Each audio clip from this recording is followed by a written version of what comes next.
masih ada Haya kalau misalkan Kairi pakai Joy. Ya sih trennya. Kalau misalkan mau battle assassin ya kayak Suyo juga sebenarnya masih available. Lucas juga masih ada, masih banyak lah opsi-opsinya. Tapi Harit ini mahal sih. Yap. Dan Harit tadi kan kayak gak terbendung ya. Iya. Dan berarti ini Hayabusa, mau Hayabusa lagi kan? So far yang pakai Hayabusa kan lagi menang juga. Atau mau ambil Granger-nya dulu. Wow. Mau Phobius kah juga? Oh, kalau misalnya dia main karakter Granger seperti ini harusnya jangan sampai joy-nya di tangan dari sosok seorang Tsuji. Wow, tapi ternyata kamu di-trade aja sih, ditawarin lu mau Joy atau Haya. Soalnya Granger ini ketemu keduanya sama-sama susah ya. Susah. Tapi ternyata menuju ke arah Lucas depan Tilda. Hey. Wow. Yap, untungnya Valentina sudah di-ban tadi ya, di-ban atas. Selalu kan? Selalu. Gak ada Lucas pun ban Valen. Ya, tadi akan ada Lucas dan juga Matilda sebenarnya. Xbox? Oh, export the beauty. Xbox? Sebenarnya kita pernah juga terakhir di Mobile Masters ya. Yes. Export itu dipakai sama Hazel di Yeah. jungle. Dan apa works? Works, Dapetin tapi satu poin kill, ini kita satu match. belum tahu ya untuk exportnya ini bisa aja EXP. tiba-tiba diluti. Betul, betul. Masih bisa di flex lah, masih ada. Tapi munculnya Lucas juga dengan permainan tabraknya Lucas ya. Ini harus hati-hati banget ketemu dengan Granger. Kalau sampai kena kiting sampai ujung pun dia nggak bakal bisa tangkep lagi namanya Granger di belakang. Tapi berarti Matilda dependent ya Yep. buat bisa menanggulangi pok-pok damage-nya. Alright. Tapi Gibbs dan terlebih dahulu untuk mid-lane yang sejauh ini belum terlihat ya. Oke. Lihat menuju ke arah Eve. Ini adalah salah satu hero-nya Ritz juga kita Ya. tahu. Sedangkan dari sisi para pasukan tim Onyx, ini dua hero yang udah ditutup oleh Arakyu. Ini menandakan kalau Sans akan diarahkan lebih ke arah Pasha lagi kah? Diarahkan lagi nih Om, hero-nya. Ditutup tuh lah jalannya Om. Bukan bebas tapi ditutup dan diarahkan Om. Oke. Diarahkan ya buat Sans ya. Iya diarahkan, biar Sansnya nggak bisa sembarangan untuk mengambil hero yang dia pengen dan bisa membalikkan keadaan. Yap. Dan Pasha kan nanti kalau nggak mau pengen Sans jadi. Tapi ada Novaria sih, Novaria ini bisa banget tuh buat pegangin si Lucas juga. Nembakin jarak jauh dicicil. Meskipun ada Matilda ya, nggak enak ya, tapi ya tetap bisa. Apalagi kan membuat movement speed slow itu yang dibenci dengan Lucas. Ya terus di pop ada dua juga kan. Ya, ada dua projectile kan. Projectile dari Granger-nya juga kan. Sebentar. Kalau Mick Jimmy juga oke sih sebenarnya. Kimi. Jimmy. Kimi yang mungkin sejauh ini masih di mid lane ya. Masih di mid benar. Parah banget deh. Ini kayaknya memang main ke arah mid lane apa nih, kejutan apa yang akan ditunjukkan. Karena kalau udah beda area-area kayak gini kemungkinan juga Xbox-nya bisa jadi jungle tuh. Setuju sih. Kayak ya masih mungkin safety banget ya kalau kita bilang Xbox jadi jungle karena dia bisa nelan damage dari flash combo juga. Ya. Lumayan kan keras sekali meskipun pecah Viraga armornya dia masih tetap bisa ada di sana untuk adu rentry atau ada last insanity buat dipakai. Atau mau main healer juga. Healer, Such as kayak Florin. Cici dulu. Oke. Ini Atau main badan lagi satu, Fredrin ditambahkan di depan. Fredrin. Atau buka aja dulu mid-nya biar Xbox-nya tetap ditanya-tanyakan ya ini kemana ya. Ini mid terakhir gak sih seru kalau mid terakhir? Sama-sama ini ya. Sama-sama nutup ya. iya sama-sama tutup. Dan kalau misalnya sekarang kondisinya kayak gini, kalau misalnya Sans mau balikin dengan Kanita boleh loh. Bisa, tapi kayaknya begini ketemu Matilda agak susah sebenarnya ya. Dan untuk pick keempat dari Onyx menuju ke arah mid lane kan tapi sepertinya Sans nih yang akan nge-pick dan ya Faramis. Prolonging fight dan juga nggak mau adanya Matilda Faramis. Dan mereka nggak mau itu akan bisa menyelesaikan sosok dari Xbox dengan sangat cepat. Tapi aku bisa mencium sedikit kalau misalnya Xbox ini bisa di arah jungle. Bisa ya. Bisa di arah jungle. Cecilia, high ground defender, bisa menampar seluruh barang. Ini yang akan berada di arah EXP lane. Oke, the last pick dari Onyx. Akankah Xbox-nya terkonfirmasi ke jungle? Atau akan dilempar ke EXP dan satu surprise pick lagi? Di game 1 tadi untuk hero-nya Kairi kan belakangan tuh ya, muncul lah Lancelot. Tapi untuk di game kedua Rayo ke Hayabusa dan game ketiga ini agak cukup berbeda tapi di konfirmasi dulu. Hero Sebenarnya Keyboy. Wochet nggak tahu nih hero-nya di sebelah mana. Ini kayaknya Hero Keyboy.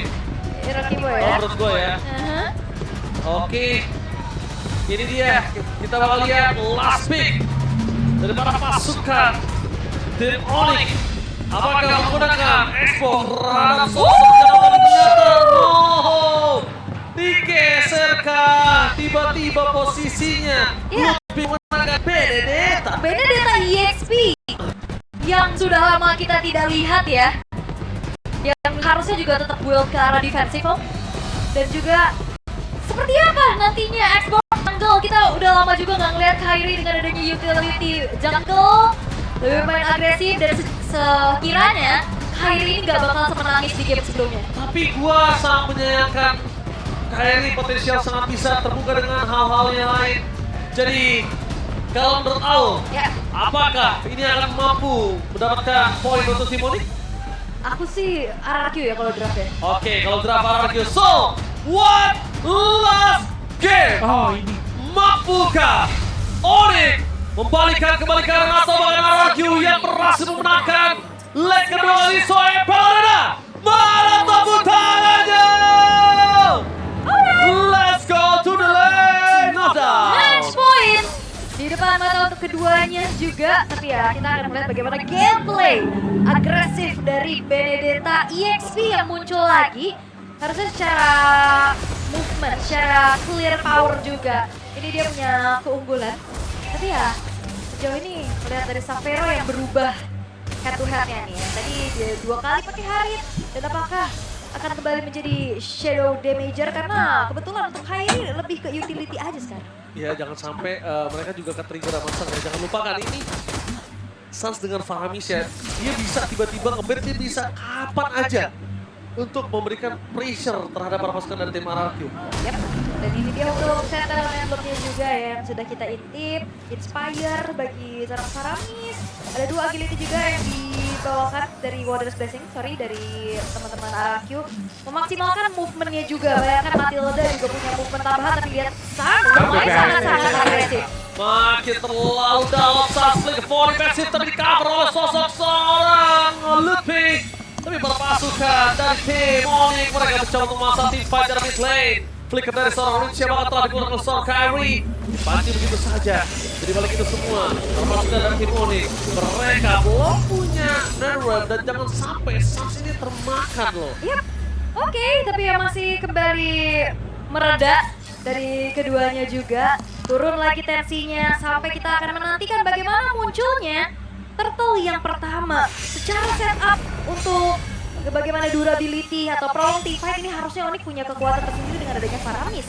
Oke, dan melihat ke arah sosok dari turtle yang sudah di-setup oleh para pasukan dari tim Onyx, ini menandakan keuntungan yang mereka miliki. Tapi di balik itu semua, Sans langsung dengan sigap untuk mendapatkan cover. Tapi lihat, tidak tinggal diam, Susu Dines kami mencoba melakukan take over time. Sorry, ngapa tidak soal Kairi? Nah, adanya wasit tadi dia sedikit terlalu tepat. Faramis! 17 kali ini, post kuat di tangan bersama Kairi. Dan dia mendapatkan Susu Jin lagi yang sangat-sangat mahal. Early yang begitu bagus untuk RRQ, terutama ya bagaimana tugas dari Dairen untuk memukul mundur Kairi. Itu adalah hal yang sangat-sangat baik yang telah dilakukan juga. Dan tinggal bagaimana memaintain juga nih untuk convert lagi turtle jadi keunggulan. Karena sejauh ini Onyx dengan 1 poin kill yang mereka tahu, goldnya masih dipimpin oleh mereka. Iya, betul banget. Karena tadi dia dapetin turtle tapi ditekerin sama Susu Jin, mahal banget tuh. Ya, Ya. sangat ya. Kiboy kondisi dengan dia berani. Nah, Kiboy ini kalau pakai Gatot Kaca biasanya avatar of gantian, planet untuk dapetin momentum belakang, dia dipakai buat kabur. Selalu itu. Sangat. Tapi dengan adanya 70% audience prediction sekarang menuju ke arah RRQ. Balik lagi ya, secara kontrol objektifnya juga bagus banget tadi dengan membawa Matilda, membawa Cape powernya juga.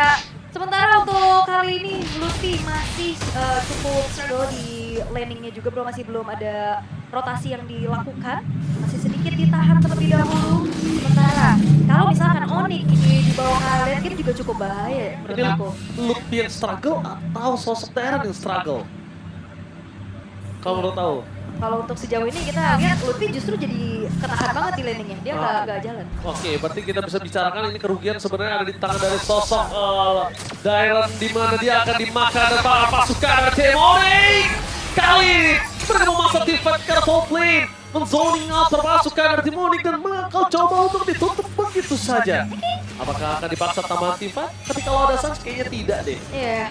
Tapi dengan tersergapnya Dairon juga ini akhirnya ada celah lagi nih untuk Lutfi bisa langsung clear, bisa bergerak lagi juga untuk membantu rekan-rekan yang lain. Apalagi setelah menuju ke arah turtle sesaat lagi akan kita lihat 2 detik ritual pemanggilan adanya Tifa juga akan segera terjadi. Tapi masalahnya poke damage ini Rims juga udah mulai kerasa loh. Oke, tapi Dairon memasangkan serangan berhasil menghilangkan serangan terhadap dia Fnatic key point. Untuk arah belakang dan time serangan serangan Sucin mencoba memberikan sedikit potensial Turtle. Tapi ada Kairi di depan sana bisa masuk dengan alasan sang itu ada Lepe. Retribution sampai from Sapphire ternyata bukan dari Kairi tapi Sapphire. What a steal Turtle from Sapphire. Ada apa dengan hari ini? Iya, bukan Kairi, bukan Sucin dan sama-sama mengeluarkan retri tapi Shadow retri lagi-lagi. Di 3 game ini kita lihat semua dan Sapphire membuat keuntungan justru menjadi milik dari Onyx. Wow, ada apa dengan hari ini?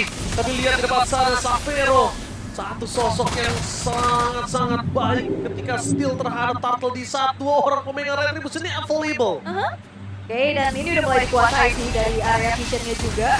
Wah, Sucin ini akan coba berubah atau tidak, tapi Dairon is coming. Mencoba untuk menangkap seorang Kairi, mencoba untuk melakukan sedikit buying time. Clear di dalam top lane, last insanity for defensive, tapi nampaknya ada Sans. Memberikan sedikit surprise terhadap seorang Sucin. Out of nowhere itu terkena damage yang cukup besar dari seorang Sapphire dan bahkan itu dia Skypiercer akhir. Ya, Skypiercer yang menyala dan bahkan event ke arah Pertobak juga akan segera dilakukan. Tapi again, Onyx ini mereka bermain dengan waktu. Cecilian Harit akan cukup merasakan dan wow, Sans sudah mengeluarkan 3.000 assist sepanjang karirnya di FPL Indonesia. Terapkan dia! Dapetin belakang lihat fokus menuju ke seorang Riz. Fokus coba coba masih dapatkan untuk termasukkan Simoni mereka. Berhasil mendapatkan poin kill sangat mal dan Sucin bahkan gak punya momentum untuk berubah.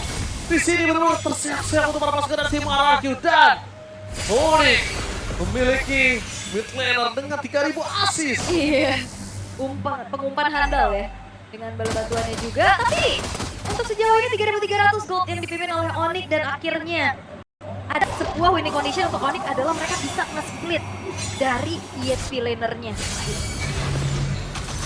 Lutfinya, kalau kita bilang dengan power untuk Benedetta itu sendiri ya, split bisa banget. Ya, itu bakal nge-distract ya.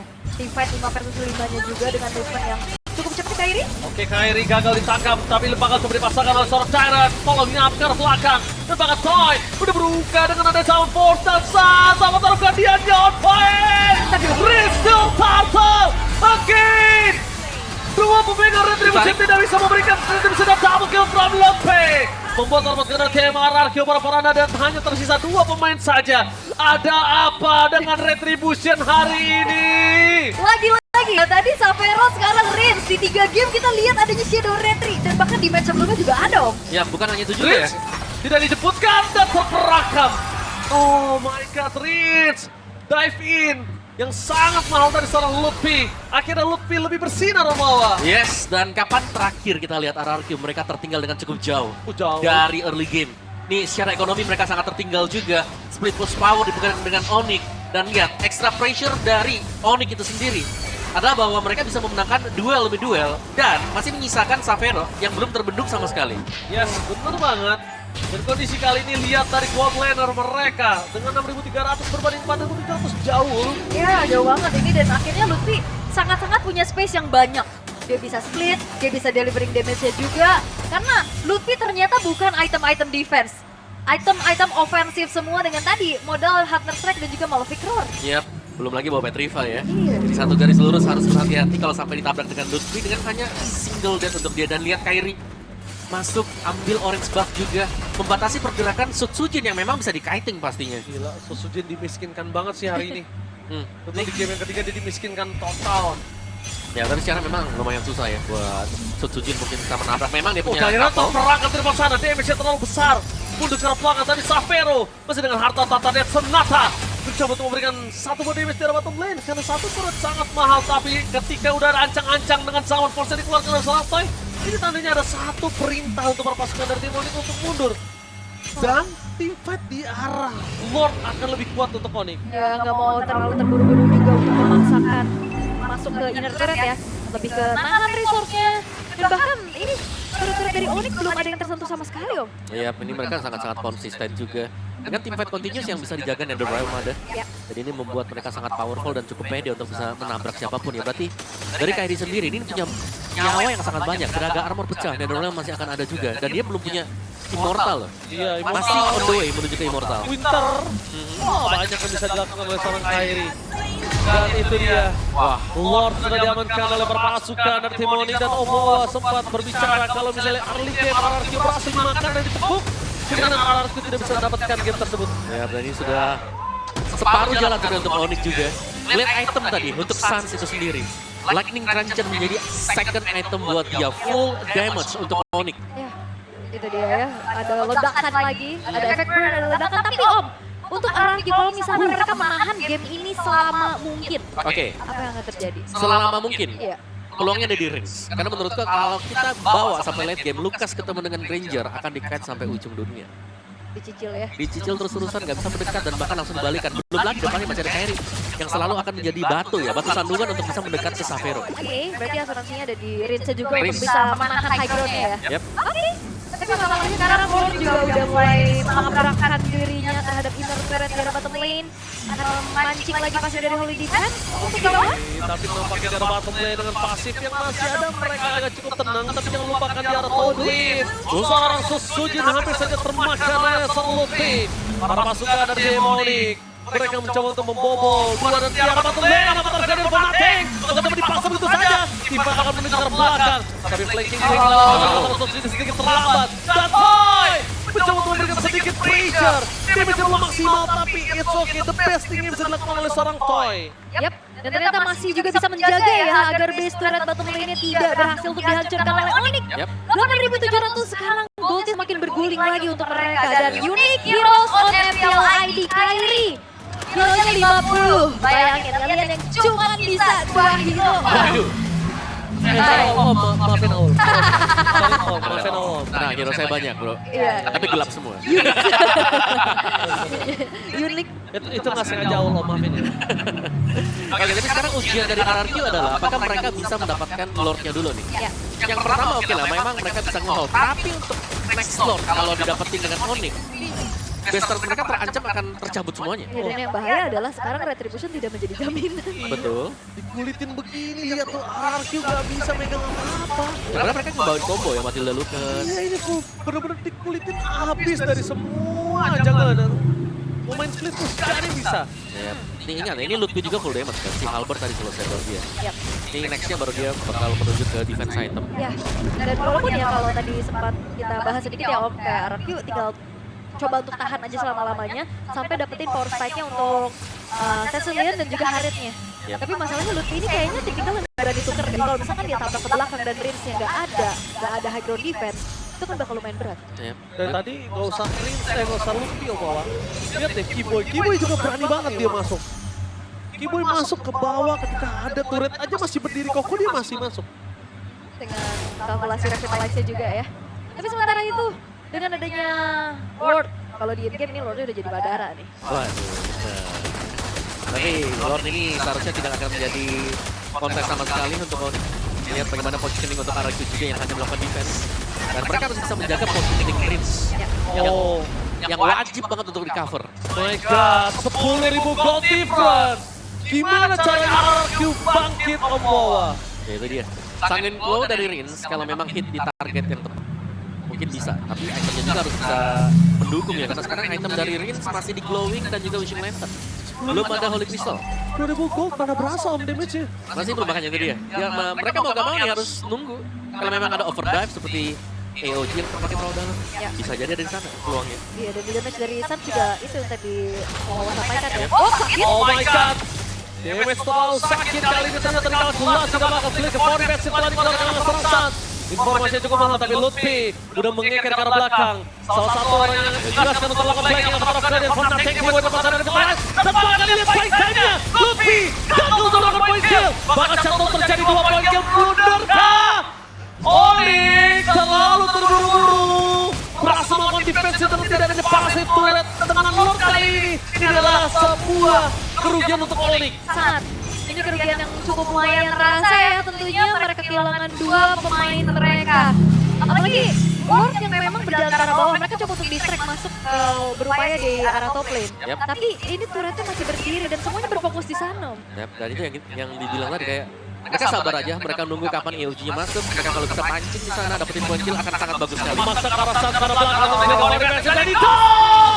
Gila begitu saja Daspai! Mencoba untuk membereskan Sans, tapi Sans sangat kembali dengan sangat cepat. Dengan adanya pasif yang dia miliki, Sans hanya 3 detik sebentar saja. Iya. Langsung kembali lagi ke lane of down. Tapi udah banyak ya tabungannya ya. 40 pasti. Iya, 3 detik langsung spawn lagi. Tapi masalahnya bermain lagi dengan waktu ini Toy-nya juga udah lumayan sulit untuk bisa dipunish Om. Udah sekali ya. Iya.